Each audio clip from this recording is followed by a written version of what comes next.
जय शिवराय मित्रांनो, आपल्या चॅनलमध्ये तुम्हा सर्वांचं हार्दिक हार्दिक स्वागत आहे। बघा, आता पुन्हा एकदा महाराष्ट्रामध्ये महायुतीचे सरकार आलेले आहे, सरकार स्थापन झालेले आहे। मंत्रिमंडळांचा जे काय मंत्रिपदांची शपथविधी झालेला आहे।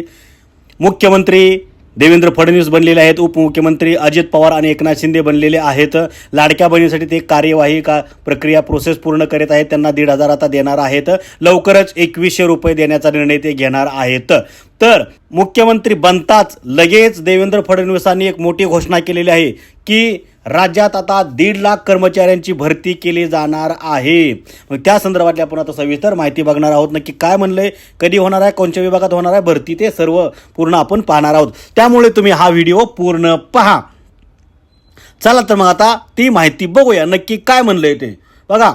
मुख्यमंत्री देवेंद्र फडणवीस ॲक्शन मोडवर आलेले आहेत। विधानसभा अधिवेशनाच्या अखेरच्या दिवशी देवेंद्र फडणवीसांनी सर्व प्रधान सचिवांची बैठक घेत त्यांना महत्त्वाच्या सूचना दिलेल्या आहेत। आगामी 100 दिवसात राज्य शासनाचा कार्यक्रम तयार करण्याचे आदेश त्यांनी दिले आहेत। त्याचबरोबर राज्यामध्ये 1.5 लाख नोकर भरतीची प्रक्रिया राबवण्याच्या सूचना देखील त्यांनी दिलेल्या आहेत। त्यामुळे बेरोजगार तरुणांनो, उच्च शिक्षित तरुणांनो, तयारीला लागा, अभ्यास करा, लवकरच 1.5 लाख नोकर भरती होणार आहे। या सर्व यंत्रणा या तांत्रिकदृष्ट्या सक्षम करून लोकांना कशा प्रकारे चांगली सेवा देता येईल याचा विचार करण्याचे आदेश देखील मुख्यमंत्री फडणवीस यांनी दिलेले आहेत। प्रशासकीय कामामध्ये आधुनिक तंत्रज्ञानाचा वापर करून जनतेला सेवा देण्यासाठी राज्यात 100 दिवसांचा कार्यक्रम तयार करण्याचे आदेश देखील फडणवीस यांनी दिलेले आहेत। अतिरिक्त मुख्य सचिव, प्रधान सचिव आणि सचिव स्तरावरील अधिकाऱ्यांसोबत मुख्यमंत्र्यांची ही पहिली संयुक्त बैठक झालेली आहे। यामध्ये राज्याच्या धोरणाचे नेतृत्व हे अधिकारीच करतील असे देखील फडणवीस यांनी म्हटलेले आहे। याचबरोबर पारदर्शक, प्रामाणिक आणि गतिशील काम करण्याचा सल्ला देखील फडणवीसांनी अधिकाऱ्यांना दिलेला आहे। आता दुसरा एक निर्णय, दिल्लीत वॉर रूम होणार आहे।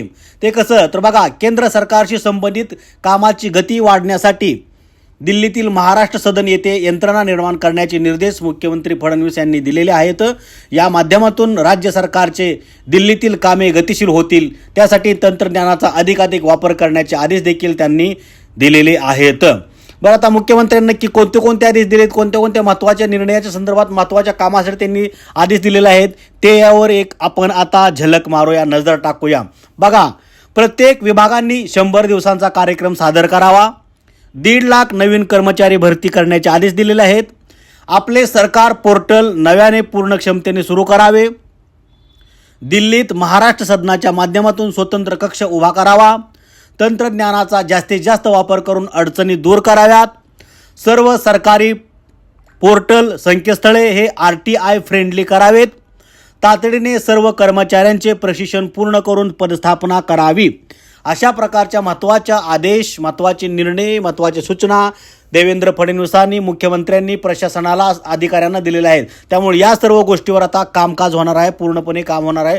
सर्व कामे व्यवस्थित सुरळीत होणार आहेत, जलद गतीने होणार आहेत आणि 1.5 लाख कर्मचाऱ्यांची नोकर भरती केली जाणार आहे। त्यामुळे बेरोजगार तरुणांनो, कामाला लागा, आपल्या चॅनलवर सारखं लक्ष राहू द्या। महत्त्वाची काय माहिती आली, नोकर भरती निघाली की त्याची सर्व माहिती आपण तुमच्यापर्यंत पोचवत राहणार आहोत। तर त्याची व्हिडिओ बनवून आपल्या प्रेक्षकांसाठी, तमाम महाराष्ट्रातील जनतेसाठी, लोकांसाठी, लाडकी बहीण, लाडका भाऊ यांच्यासाठी माहिती आपण देत राहणार आहोत। त्यामुळे आपला चॅनल सबस्क्राईब करायला कधीच विसरू नका आणि बेल आयकॉनची घंटी दाबायची तर कधीच विसरू नका। आणि हो, आता तुम्ही पूर्ण व्हिडिओ पाहिला, त्यामुळे लाईक तर ठोकून जावंच आणि कमेंटही करून जावा आणि जाता जाता बेल आयकॉनची घंटी दाबून जावा। जय हिंद, जय महाराष्ट्र, लावा ताकद।